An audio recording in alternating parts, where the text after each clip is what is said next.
Nous allons voir ensemble des exemples de gamification qui reflètent deux aspects. L'aspect externe avec Foldit et la gamification interne avec Office Vibe. Alors, comment est-ce que Foldit a utilisé le pouvoir de la foule pour le bien de la recherche scientifique? Eh bien, les chercheurs de l'Université de Washington ont sorti en 2006 un outil révolutionnaire qui s'appelait Rosetta at Home. Il leur permettait d'utiliser le pouvoir de calcul des ordinateurs personnels de milliers d'individus participant au programme lorsque ceux-ci étaient en veille. Les ordinateurs, non pas les individus.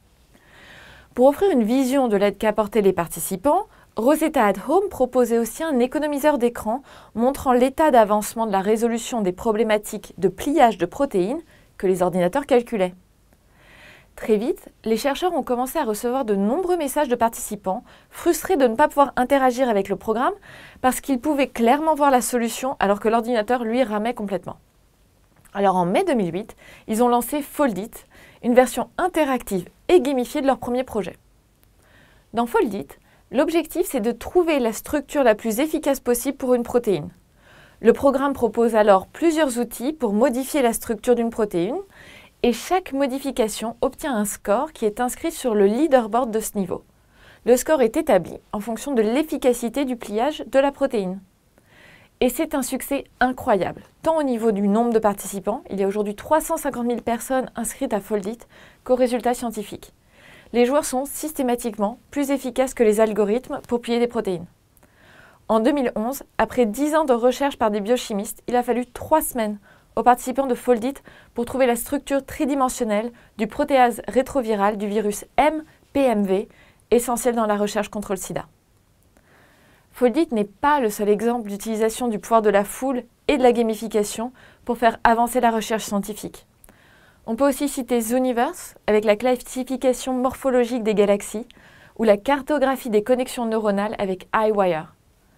Il semblerait, d'après le magazine Wired, sortir du jargon du métier, déconstruire le problème tout en faisant ressortir les éléments de base et rendre les défis amusants soit la recette secrète pour faire participer la foule à la recherche scientifique.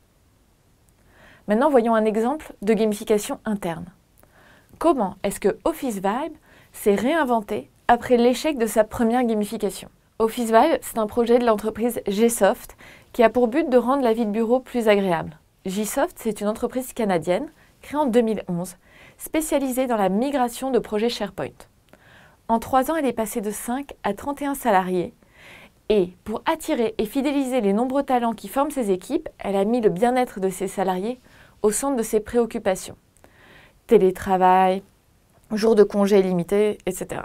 Alors Office Vibe, c'est un logiciel sur Internet, ce qu'on appelle un SaaS, qui permet aux salariés inscrits de recevoir des défis et des récompenses en fonction de ces défis.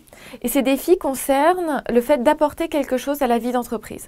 Ça va être par exemple, ça peut être aussi bien de trier ces papiers pour pouvoir les recycler que d'aller rencontrer des nouvelles personnes qu'on ne connaissait peut-être pas encore dans les bureaux.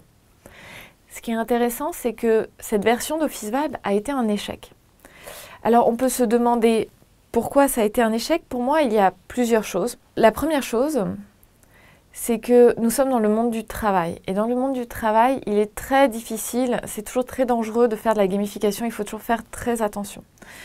Si vous voulez plus d'informations sur ce sujet, je vous propose le module sur les cibles où nous parlons bien de la différence qu'il y a entre des utilisateurs et des salariés dans la gamification. La deuxième chose, c'est que peut-être que les récompenses n'avaient pas assez d'influence sur le quotidien des gens. C'est-à-dire qu'avoir un badge sur un logiciel qui ne fait pas du tout partie de votre entreprise n'apporte peut-être pas autant de bénéfices qu'avoir un badge sur un logiciel que vous utilisez tous les jours pour votre travail. Nous savons aujourd'hui que Office Vibe est en train d'être complètement redesigné suite à cet échec. Et nous avons vraiment hâte de voir ce que cette équipe va nous proposer.